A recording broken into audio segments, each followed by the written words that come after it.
Speed of 90 ready. સદર મુદ્દાઓ પુરવાર કરવાની જવાબદારી વાદીઓ પર નિયત કરવામાં આવેલ છે. આ તબક્કે ભારતીય પુરાવા અધિનિયમની કલમ 58 ધ્યાને લેતા સ્વીકારવામાં આવેલ હકીકતો સાબિત કરવાની જરૂર નથી. આ કામે પક્ષકારોના પક્ષ નિવેદનો, પક્ષકારોની રજૂઆતો તેમજ રજૂ થયેલ મૌખિક તેમજ દસ્તાવેજી પુરાવો ધ્યાને લેતા સદર કામે વાદીઓને પાવરદાર મહાદેવા હરિભાઈ ઢીલાએ તેઓને આંક 17 પુરાવાનું સોગંદનામું રજૂ કરી જણાવેલ છે કે દાવાવાળી વાદીઓની વડીલોપાર્જિત મિલકત છે અને વાદીઓના નામે વારસાઈ હકે હકપત્રક નોંધ નંબર 1432 વાડીથી ટ્રાન્સફર થયેલ છે. આ દાવાવાળી વાદીઓના સંયુક્ત કબજા ભોગવટા અને માલિકીની આવેલ છે. આ દાવાવાળી વાદી પર વાદીઓના વડીલ રાજા જગસિંહ બોવાના નામનું પશ્ચિમ ગુજરાત વીજ કંપની લિમિટેડ 7.5 હર્સ પાવરનું ખેતી વિષયક વીજ જોડાણ આવેલું છે. દાવાવાળી પર બોર વાદીઓની માલિકીનો આવેલ છે. દાવાવાળી વાદી પર ભૂકંપ વખતે વાદીઓના કેર કંપની તરફથી મકાન બનાવી દેવામાં આવેલ છે. તે મકાન આવેલું છે. તેમજ દાવાવાળી વાડી પર અન્ય એક નળિયાવાળું મકાન આવેલ છે, જેમાં વાદીઓના અમો પાવરદાર કુટુંબ સહિત રહીએ છીએ.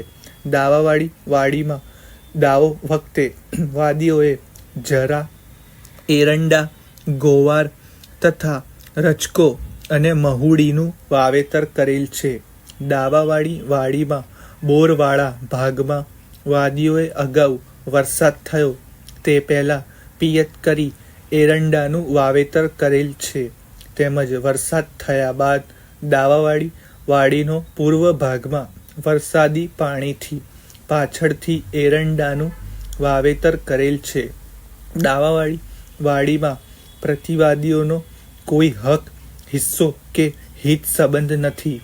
દાવાવાળી વાડીની આજુબાજુ પ્રતિવાદીઓની કોઈ ખેતીની જમીન આવેલ નથી.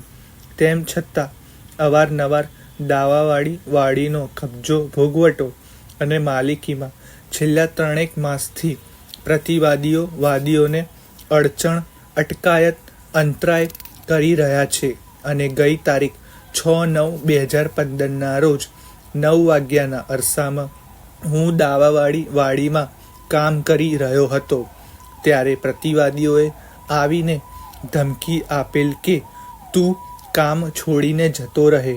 વાદીઓ મુંબઈ રહે છે, અમારે આ વાડી પડાવી લેવી છે. જેથી મેં કહેલ કે હાલ વાદીઓએ મને દાવાવાળી વાડી ખેડવા વાવવા આપેલ છે, હું તમને વાડીમાં નહીં આવવા દઉં. જેથી પ્રતિવાદીઓએ ઉશ્કેરાઈને મા બેન સામી ભૂંડી ગાળો આપી ધમકી આપેલ કે જો તું વાડી ખાલી નહીં કરે તો તારા હાડકાં ભાંગી નાખી તારું મકાન સળગાવી દેશું. જેથી વાદીઓએ પ્રતિવાદીઓને સમજાવવા કોશિશ કરેલ, પરંતુ તેઓ માનેલા નહીં.